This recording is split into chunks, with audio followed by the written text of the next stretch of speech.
اعوذ باللہ من الشیطان الرجیم بسم اللہ الرحمن الرحیم الحمد للہ رب العالمین الرحمن الرحیم مالک یوم الدین ایاک نعبد و ایاک نستعین اہدنا الصراط المستقیم صراط الذین انعمت علیہم غیر المغضوب علیہم ولا الضالین آمین ان اللہ و ملائکتہ یصلون علی النبی یا ایھا الذین آمنوا صلوا علیہ وسلموا تسلیما اللہم صلی علی سیدنا مولانا محمد وعلی آل سیدنا مولانا محمد وبارک وسلم بسم اللہ الرحمن الرحیم اما بعد دوستوں، بزرگوں، بھائیوں، بچوں، بہنوں اور جو بھی سن رہے ہیں، اللہ ہم سب کی مغفرت فرمائے اور اللہ ہم سب کو ایمان پہ خاتمہ نصیب فرمائے اور اللہ تعالیٰ ایمان کامل فرمائے اور اللہ تعالیٰ ہم سب کو قبولیت عطا فرمائے اور ہم سب کو رضا کے ساتھ موت عطا فرمائے۔ تو دوستو، بزرگوں، اللہ کے رسول کی حدیث کئی موجود ہیں اور آج کل کئی کتابیں بھی موجود ہیں، ہر زبان میں ترجمہ موجود ہے۔ آج ایک حدیث میں آپ کے سامنے لے کے آ رہا ہوں، بہت ہی مشہور حدیث ہے، بخاری میں ہے، نسائی میں ہے، مسلم میں ہے اور متفق ہے اور صحیح درجے میں سب میں اعلیٰ درجہ ہے۔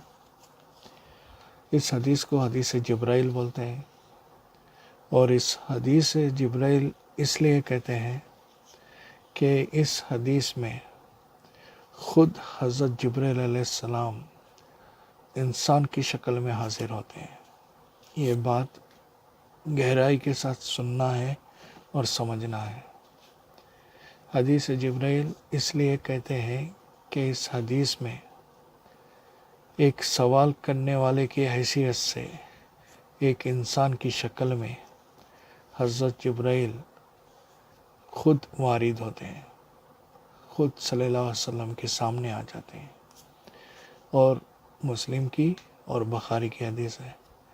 یہ جو حدیث کی کامنٹری بولنے والا ہوں میں، جو حدیث کے خاص باتیں بتانے والا ہوں، شاید ہی آپ نے کہیں سنا ہوگا، تو اس لیے فل اٹینشن کے ساتھ اپنے کانوں کو کھولتے ہوئے، اپنی آنکھوں کو کانسنٹریٹ کرتے ہوئے غور سے سننا۔ میں پہلے حدیث پڑھ دیتا ہوں۔ اعوذ باللہ من الشیطان الرجیم بسم اللہ الرحمن الرحیم صلی اللہ علیہ وسلم۔ حضرت عمر بن خطاب بیان کرتے ہیں کہ ایک دن ہم صحابہ حضرت صلی اللہ علیہ وسلم کی مجلس مبارک میں بیٹھے ہوئے تھے۔ یہاں پہ غور سے سننا، حضرت عمر بن خطاب جو دوسرے خلیفہ ہیں، اگر صلی اللہ علیہ وسلم کے بعد کوئی نبی ہوتا تو حضرت عمر ہوتے ہیں۔ یہ روایت کر رہے ہیں، یہ مسلم کی ہے اور بخاری میں ابو ہریرہ روایت کرتے ہیں۔ تو یہاں پہ حضرت عمر کے حوالے سے حدیث روایت ہو رہی ہے۔ یہ مشکات میں سب میں پہلے لی گئی ہے، اس حدیث کو رکھا گیا ہے۔ جیسے بخاری نے نیت کی حدیث کو رکھا، وہ بھی عمر بن خطاب سے چالو ہوتی ہے، روایت ہوتی ہے۔ تو یہاں پہ بھی مشکات شریف میں سب میں پہلے حدیث جبرائیل کو رکھا گیا اور یہ حدیث حضرت عمر بن خطاب سے روایت ہو رہی ہے کہ حضرت عمر کہتے ہیں کہ ہم سب صحابہ، گنتی کتنی تھی پتہ نہیں، اللہ عالم، صحابہ کی ایک مجلس بیٹھی ہوئی تھی، اللہ کے رسول میں اطراف بیٹھے ہوئے تھے کہ اچانک ایک شخص آیا، ایک آدمی آیا، ایک انسان آیا۔ اچانک ایک شخص ہمارے درمیان آیا جس کا لباس نہایت صاف ستھرا تھا، پیور تھا، دھول نہیں تھی، دھبا نہیں تھا، کیچڑ نہیں لگا تھا اور سفید کپڑوں پہ تھا، سفید کپڑے پہنا ہوا تھا۔ سفید کپڑے بہت جلد میلے ہوتے ہیں مگر صاف ستھرے تھے، سفید کپڑے تھے اور اس کے بال نہایت فل بلیک تھے، ڈارک تھے اور چمکدار تھے۔ اس شخص پر، اس انسان پر، اس آدمی پر نہ تو سفر کی کوئی علامت تھی، ایسا نہیں لگ رہا تھا کہ سفر سے آیا، اونٹ پہ بیٹھ کے آیا، پیدل آیا، چلتے ہوئے آیا، سفر کرتے ہوئے آیا۔ یہ پوائنٹ یاد رکھیے کہ اس کو کہیں سے سفر کر کے آیا ہوا کوئی اجنبی شخص سمجھا جاتا۔ نہایت چمکدار بال تھے، اس شخص پر نہ تو سفر کی کوئی علامت تھی کہ اس کو کہیں سے سفر کر کے آیا ہوا کوئی اجنبی سمجھا جاتا، اور نہ ہم میں سے کوئی اس کو پہچانتا تھا۔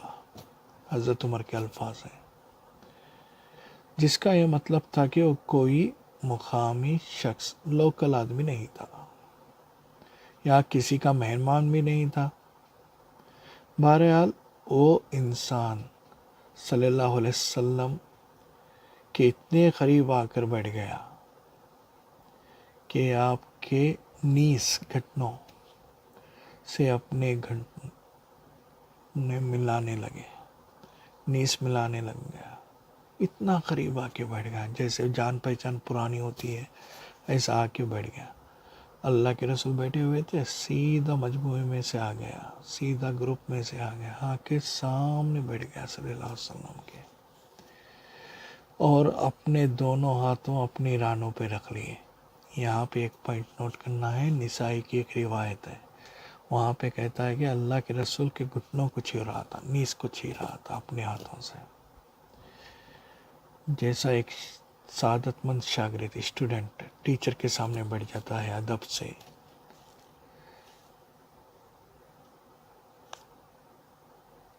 اس کے بعد جب بیٹھ گیا، آرام ہو گیا، سامنے بیٹھ گیا تو بولنے لگا، عرض کرنے لگا،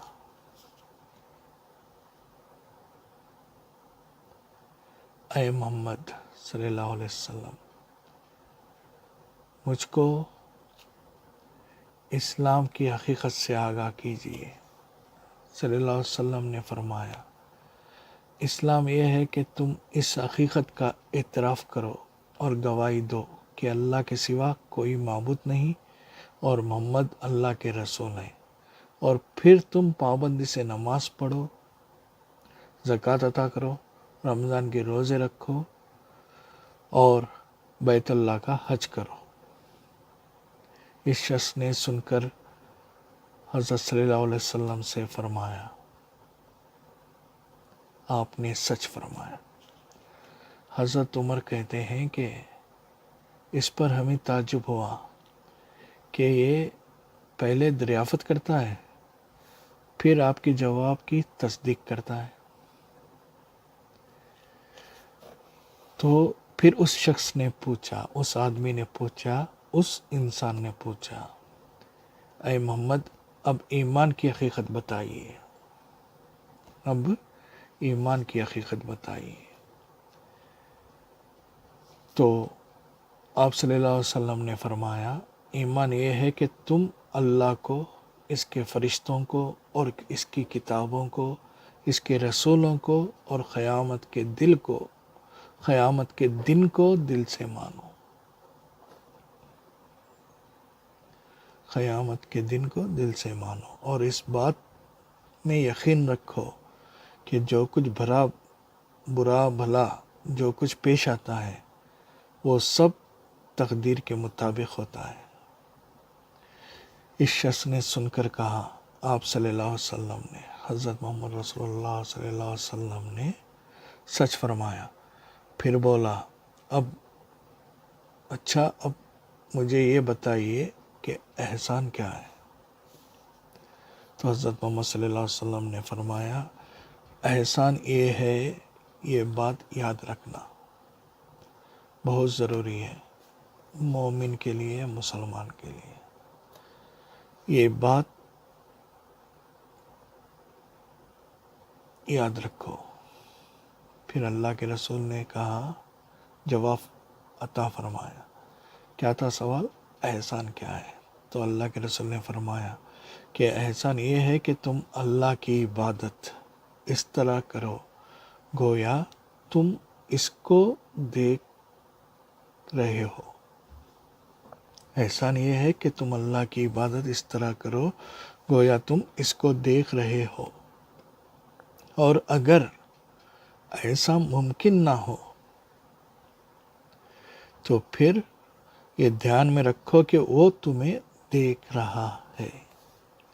احسان کیا ہے؟ یہ پوائنٹ فل کنسنٹریشن کے ساتھ، کنسیڈریشن کے ساتھ اور کانسنٹریشن کے ساتھ دماغ میں رکھنا ہے، کیونکہ یہ راز ہے. اور اس راز کو جس نے سمجھ گیا، جس نے ڈیپتھ اس کا حاصل کر لیا، سمجھو دونوں جہاں میں کامیاب ہو گیا. تو صلی اللہ علیہ وسلم نے اس کے سوال کا جواب دے دیا. سوال کرنے والے نے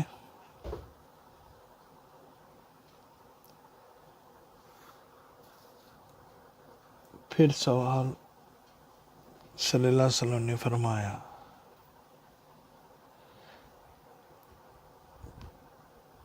کہ قیامت کے بارے میں مجھے بتائیے کہ کب آئے گی.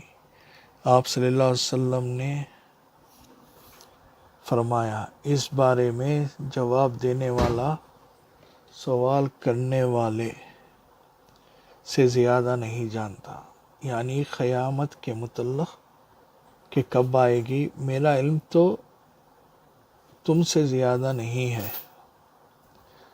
جتنا تم جانتے ہو اتنا ہی مجھ کو معلوم ہے. اس کے بعد اس شخص نے کہا اچھا اس قیامت کی کچھ نشانیاں ہی مجھے بتا دیجیے. آپ صلی اللہ علیہ وسلم نے فرمایا، حضرت صلی اللہ علیہ وسلم نے فرمایا لونڈی اپنے آقا کو جنے گی اور برہنہ پا جسم مفلس فقیرہ بکریاں چرانے والوں کو تم عالی شان مکانات و عمارت میں فخر و غرور کی زندگی بسر کرتے ہوئے دیکھو گے. حضرت عمر کہتے ہیں کہ اس کے بعد وہ شخص چلا گیا اور میں نے اس کے بارے میں آپ سے فوراً دریافت نہیں کیا. بالکل کچھ دیر توقع کیا، تھوڑی دیر ویٹ کرے. پھر آپ صلی اللہ علیہ وسلم نے خود ہی مجھ سے پوچھا عمر جانتے ہو سوالات کرنے والا وہ شخص کون تھا؟ میں نے عرض کیا اللہ اور اللہ کا رسول ہی بہتر جانتے ہیں. آپ صلی اللہ علیہ وسلم نے فرمایا یہ جبرائیل تھے جو اس طریقے سے تم لوگوں کو تمہارا دین سکھانے آئے تھے. یہ مسلم کی روایت ہے. اس روایت کو ابو ہریرہ نے بھی چند الفاظ کے اختلاف و فرق کے ساتھ بیان کیا ہے. ان کی روایت کے آخری الفاظ یوں ہیں حضرت صلی اللہ علیہ وسلم قیامت کی نشانیوں کے بارے میں جواب دیتے ہوئے فرمایا کہ جب تم برہنہ جسم اور بہرے گونگے لوگوں کو زمین پر حکمرانی کرتے دیکھو تو سمجھ لینا کہ قیامت قریب ہے. اور قیامت تو ان 5 چیزوں میں سے ایک ہے جن کا علم اللہ کے سوا کوئی نہیں رکھتا. پھر اللہ کے رسول نے یہ آیت تلاوت فرمائی. یہ دونوں حدیثیں بخاری اور مسلم کی ہیں. تو میرے دوستوں بزرگوں حدیث جبرائیل آپ کے سامنے تھی. تو پہلی بات ایک شخص آتا ہے اللہ کے رسول حضرت محمد رسول اللہ صلی اللہ علیہ وسلم کی مجلس میں. وہ شخص انسان کی شکل میں آتا ہے اسی لیے اس کو شخص کہہ رہے ہیں. اور سفید کپڑے پہنے ہوئے رہتا ہے، سر پہ کالے بال ہوتے ہیں اور سفید کپڑے پہنا ہوا ہوتا ہے. چلتا ہوا آتا ہے پیروں پہ اور آ کے جیسا انسان بیٹھتا ہے اسی طریقے سے حضرت محمد رسول اللہ صلی اللہ علیہ وسلم کے سامنے بیٹھ جاتا ہے. اور جس طرح انسان بات چیت کرتا ہے اور جس طرح ایک انسان دوسرے انسان کو نظر آتا ہے اسی طریقے سے وہ انسان صلی اللہ علیہ وسلم کے قریب بیٹھ جاتا ہے. اور بیٹھنے کے بعد سوال کرتا ہے، اسلام کیا ہے، ایمان کیا ہے، احسان کیا ہے، اور قیامت کب آئے گی۔ یہ پورے فنڈامنٹلس ہیں اسلام کے اور ایمان کے۔ تو ایمان کے ڈیفینیشن بھی آ جاتا ہے، اسلام کا ڈیفینیشن آتا ہے، احسان کا ڈیفینیشن آتا ہے، اور قیامت کی نشانیاں بھی بتا دی جاتی ہیں۔ تو حدیث جبرائیل میں جو بات خاص غور کرنے کی ہے وہ فرشتے کی ہے۔ ایک فرشتہ جو جبرائیل مسلمانوں میں بہت ہی مشہور ہے، اور یہ فرشتہ آدم سے لے کے آقا حضرت محمد رسول اللہ صلی اللہ علیہ وسلم تک ہر پیغمبر، ہر نبی کے پاس آیا ہوا ہے اور اللہ کا پیغام پہنچایا ہے، اور قرآن کی وحی بھی وہ ظاہر طور پہ لے کے آیا ہے۔ تو جو بھی اللہ کا پیغام ہوتا، حضرت محمد رسول اللہ صلی اللہ علیہ وسلم جب تک زندہ تھے اتنی دفعہ وہ آ کے لا کے پہنچایا۔ تو یہ انسان کی شکل میں اختیار ہو کے آنا ہے، انسان کی شکل بن کے آنا ہے۔ تو فرشتے میں یہ طاقت ہے کہ وہ انسان کا روپ لے سکتا ہے، انسان کی شکل اختیار کر سکتا ہے، اور ایک انسان کو نظر بھی آ سکتا ہے، اور جیسا انسان جس زبان میں بات کرتے ہیں وہ زبان پہ وہ عبور رکھتا ہے، اتھارٹی رکھتا ہے، اور اس پہ وہ بات چیت بھی کر سکتا ہے، اور دوسرے انسان اس کے بات چیت سن بھی سکتے ہیں۔ تو یہ فرشتہ ہوا۔ اس فرشتے کو جو ایمان کی نشانیاں ہیں کہ ایمان کیا ہے، جب سوال ہوتا ہے تو کہا جاتا ہے کہ ایمان وہ ہے کہ تو ایمان لائے، یقین رکھ لے اور تصدیق کرے کہ اللہ تیرا معبود ہے، اللہ نے تجھے پیدا کیا، اور اللہ ہی کے پاس لوٹ کے جانا ہے، اور فرشتے پہ ایمان لانا ہے، اور جتنے انبیاء تھے قیامت تک، جتنے انبیاء کو اللہ تعالیٰ نے زمین پہ اپنا پیغمبر بنا کے بھیجا، اپنا رسول بنا کے بھیجا، اپنا نبی بنا کے بھیجا، تو جتنے بھی تھے حضرت محمد رسول اللہ صلی اللہ علیہ وسلم تک، ان سب کے اوپر ایمان لانا ہے، ان سب کو دل سے قبول کرنا ہے کہ یہ سب اللہ کے چنے ہوئے بندے تھے اور اللہ نے ان کو بھیجا۔ اب ہمارا زمانہ یہ زمانہ ہے، 1400 سال ہو گئے، ہم نے حضرت صلی اللہ علیہ وسلم کو بھی نہیں دیکھا، تو پہلے کے پیغمبروں کو بھی نہیں دیکھا، تو بن دیکھے، بغیر دیکھے ان پہ ایمان لانا اور یہ بات کو قبول کرنا کہ اللہ نے ان کو مبعوث کیا تھا، اللہ نے ان کو ڈیوٹی دی تھی کہ اپنا پیغام توحید کا پہنچائیں۔ تو اسی طریقے سے فرشتے جو انسان کو نظر نہیں آتے، عالم غیب میں ہوتے ہیں، تو اسی لیے ایک فرشتہ انسان کی شکل میں اختیار کرتے ہوئے آتا ہے اور بیٹھتا ہے، اور یہ حضرت عمر اور باقی صحابہ بھی ابزرو کرتے ہیں کہ یہ سفید کپڑے پہنا ہوا ہے، پیدل چلتا ہوا ہے، اور تر و تازہ ہے، تھکان نہیں ہے، تھکاوٹ نہیں ہے، نہ اس کے کپڑے میلے ہیں، پھر بھی یہ آ کے بیٹھ جاتا ہے، سوال کرتا ہے، جب جواب سن لیتا ہے تو ویریفائی کرتا ہے آپ نے سچ کہا، تو وہ جانتا ہے اسلام کیا ہے، پھر بھی سوال کرتا ہے، پھر اسے ویریفائی کرتا ہے۔ تو ایک فرشتے کو انسانوں کی موجودگی میں اللہ تعالیٰ نے انسان کی شکل اور صورت میں اور پورے جسم کے ساتھ، اور پورے جسم ایسا جسم کہ وہ بیٹھ بھی سکتا ہے، بول بھی سکتا ہے، سن بھی سکتا ہے، اور سوال بھی کر سکتا ہے۔ تو پورے انسان کی شکل میں اللہ تعالیٰ نے جبرائیل کو زمین پہ بھیجا۔ یہ پوائنٹ یاد رکھ لینا چاہیے۔